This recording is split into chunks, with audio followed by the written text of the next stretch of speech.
Hello नमस्कार, मी अयोध्या स्वागत करते तुमचं माझ्या यूट्यूब चॅनलमध्ये. तर लवकरच आपला नवरात्र उत्सव सुरू होणार आहे आणि घरोघरी घटही बसणार आहेत, घटस्थापना होणार आहे. तर त्या मंगलमय वातावरणामध्ये आपण कशा पद्धतीने घटाची रोजची पूजा करणार आहोत, नवरात्रीच्या 9 दिवसांमध्ये आपल्याला कुठले कुठले नियम पाळायचे आहेत आणि नवरात्रीचा मुहूर्त काय, तसेच नवरात्र का साजरे केले जाते. चला तर मग आजच्या व्हिडिओमध्ये हे सगळं आपण जाणून घेऊया. तर नवरात्रीच्या 9 दिवसांमध्ये आपल्याला दररोज सकाळी शुभमुहूर्त, आपला जो ब्रह्ममुहूर्त असतो तो खूप जास्त शुभ मानला जातो आणि या ब्रह्ममुहूर्तावरच आपल्याला सकाळी लवकर उठायचे आहे आणि छान असं आपलं घर अंगण असं सुशोभित करून घ्यायचं आहे. त्यानंतर आपल्याला रोज जर जमलं म्हणजे शक्यतो करायलाच पाहिजे, आपल्याला उंबरठा पूजन जे असतं नवरात्रीच्या 9 दिवसांमध्ये उंबरठा पूजन आपल्याला करायचं आहे. त्यानंतर आपण नवरात्रीचा जो घट बसवलेला असतो, तर घटाची पूजा आपण कशा पद्धतीने करायची, तर आपण जो घट बसवलेला असतो त्याला आपण जी माळ घालतो तर ती माळ आपल्याला काढायची नाही आहे. तर ती माळ आपल्याला तशीच राहू द्यायची आहे आणि जे आपण जे देव स्थापित केलेले असतात पानांवरती, तर त्या देवांच्या खालचे जे पानं असतात नागिनीचे तेही आपल्याला बदलायचे नाही आहे. फक्त आपण पूजेमधलं जे काही फुलं वगैरे असते ते आपल्याला काढून टाकायचे आहे आणि आपला जो अखंड दिवा आहे त्याची व्यवस्थित काळजी घ्यायची आहे. तर घटाला जी रोजच्या रोज आपण माळ घातलेली असते तर ती आपल्याला रोजच्या रोज बदलायची नाही आहे. ज्यावेळेस आपण घटाचं विसर्जन करणार असतो त्यावेळेस त्यासोबतच त्या ज्या माळी असतात त्याही आपल्याला विसर्जित करायच्या असतात, त्यामुळे मग ती माळ आपल्याला बदलायची नाही आहे. तर शक्यतो जमलं तर ब्रह्ममुहूर्तावर उठून आपले जे घरातली कामं आहेत ते आपल्याला पटापट उरकून घ्यायचे आहेत आणि नवरात्रीच्या 9 दिवसांमध्ये आपलं घर असं मंगलमय वातावरणामध्ये ठेवायचं आहे. अजिबात आपल्या घरामध्ये किरकिर भांडण या गोष्टी झाल्याच नाही पाहिजे. त्यामुळे शक्यतो ब्रह्ममुहूर्तावर जर उठलं तर सकाळी आपले कामंही व्यवस्थित होतात, प्रसन्न वातावरण असतं आणि त्यामुळे आपली जास्त चिडचिड होत नाही. हे नियम खास महिलांसाठी लागू होतात, कारण महिलांचं थोडा लेट झालं की मग माळ घालणं, बाकी जे कामं असतात घरातील ते सगळे करणं, त्यामध्ये मग खूप जास्त चिडचिड होते आणि मग नवरात्रीच्या 9 दिवसांमध्ये चिडचिड अजिबात व्हायला नको आणि घरात भांडणतंटे ह्या गोष्टी व्हायला नको. म्हणून शक्यतो तुम्ही थोडंसं लवकर उठून तुमचे जे बाकीचे कामं आहेत ते आवरायचे आणि देवी आईंची छान पद्धतीने आपल्याला पूजा अर्चना करायची आहे आणि खूप प्रसन्न असं वातावरण आपल्याला त्या 9 दिवसांमध्ये घरामध्ये ठेवायचं आहे. कारण देवीचा वास आपल्या घरामध्ये असतो आणि सूक्ष्म स्वरूपात देवी आपल्या घरामध्ये आलेली असते, त्यामुळे शक्यतो आपण या गोष्टी करायच्याच आहेत. त्यामुळे आपल्या घरातील वातावरण छान राहील आणि देवीलाही आपल्या घरामध्ये छान वाटेल. तर घटस्थापनेचा मुहूर्त काय, घटस्थापना ही 15 ऑक्टोबर 2023 या दिवशी होणार आहे.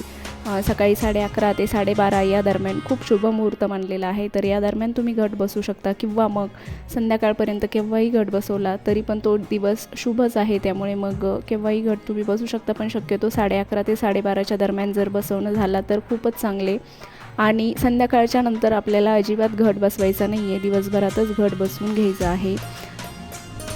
आणि नवरात्रामध्ये आपल्याला कन्यापूजनही करायचे आहे. 9 मुलींना आपल्याला छान जेवण वगैरे करून त्यांची ओटी भरायची आहे आणि जर आपल्या दारात जर कोणी महिला किंवा मुलगी जर आली, तिने जर आपल्याला काही मागणी घातली तर तिची आपल्याला ती मागणी पूर्ण करायची आहे. कारण कोणत्या स्वरूपात देवी आपल्याकडे येईल हे आपण सांगू शकत नाही, त्यामुळे शक्यतो दारावर कोणीही आलं तर त्याला तसं परतवू द्यायचं नाही आहे. तिला काही खाऊ घालता आलं तर खाऊ घालायचं किंवा मग आपण कुठल्या पद्धतीचं तिला वस्त्र वगैरे जर देऊ शकत असलो तर तेही आपण करू शकतो. कारण या दिवसांमध्ये दान केलेले खूप जास्त शुभ मानलेले आहे, त्यामुळे शक्यतो तुमच्याकडून जे होईल ते दान तुम्ही करा. आणि नवरात्रीच्या या 9 दिवसांमध्ये आपल्याला जर बाहेर कुणाला काही द्यायचं काम पडलं तर संध्याकाळच्या वेळी आपल्याला तेल, तूप, मीठ आणि दही या गोष्टी अजिबात कुणाला द्यायच्या नाही आहेत. आणि बाहेरून जी काही खरेदी करायची असेल आपल्याला तरी ती आपल्याला संध्याकाळच्या नंतर करायची नाही आहे. आणि चप्पल वर्ज्य करायची आहे, जमलं तर ते तुम्ही नक्कीच करा. आणि पलंगावरती झोपणेही टाळायचे आहे. तर या गोष्टी जमल्या तर नक्की करण्याचा पुरेपूर प्रयत्न करा, कारण याचा खूप छान अनुभव तुम्हाला येईल आणि खूप प्रसन्नही वाटेल. देवीचं काहीतरी केल्याचं समाधानही आपल्याला मिळेल.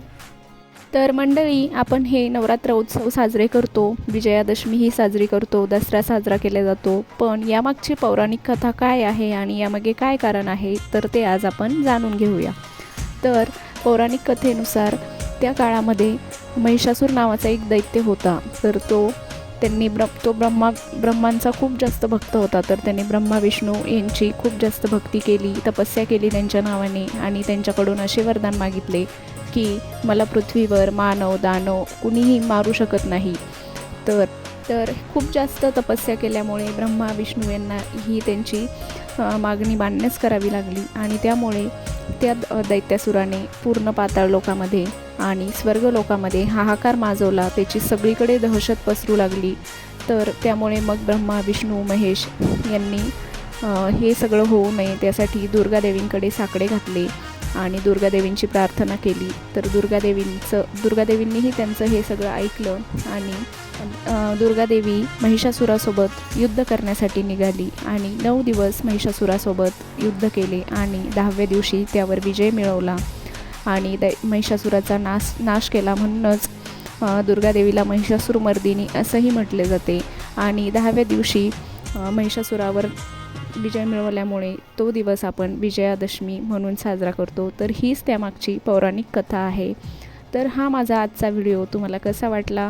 व्हिडिओ जर माहितीपूर्ण वाटला असेल तर आपल्या चॅनलला नक्कीच सबस्क्राईब करा आणि व्हिडिओ आवडला असेल तर लाईक जरूर करा. भेटूया पुन्हा एकदा अशाच नवीन आणि छानशा व्हिडिओसोबत. तोपर्यंत सगळ्यांना नमस्कार आणि शारदीय नवरात्र उत्सवाच्या सगळ्यांना खूप खूप मनापासून शुभेच्छा. भेटूया नंतर.